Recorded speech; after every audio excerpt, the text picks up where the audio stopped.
তুমি নিজেকে নিঃশেষ করছো, কিন্তু ভুল জায়গায় করছো। তুমি কিন্তু এটা ভাবছো না তোমার জন্য কোনটা ঠিক আর কোনটা ভুল। তোমার লড়াই কোনটা সেটাই তুমি জানো না। তুমি লড়াই করো কিংবা পরিশ্রম করো, সেটা করো সঠিক জায়গায়।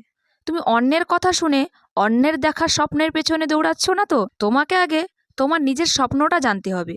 তুমি কিসে খুশি থাকবে তোমাকে আগে সেটা জানতে হবে। অযথা সবার স্বপ্নের পেছনে ছুটে তোমার লাভ নেই। তোমাকে তোমার স্বপ্নের পেছনে ছুটতে হবে, তাতেই তোমার লাভ। আর যে স্বপ্নটা তোমার না, তার পেছনে ছুটলে তুমি শুধু ব্যর্থতা পাবে, সফলতা কখনো পাবে না। কারণ সেটা তো তোমার পথ নয়। তুমি তাতে সফলতা কি করে পাবে? আগে তুমি নিজেকে প্রশ্ন করো, আমি লড়ছি কিসের জন্য, কার জন্য? তারপর তুমি লড়ে যাও।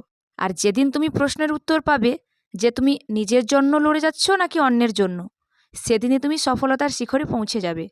থেমে যাওয়াটা কখনো হার নয়।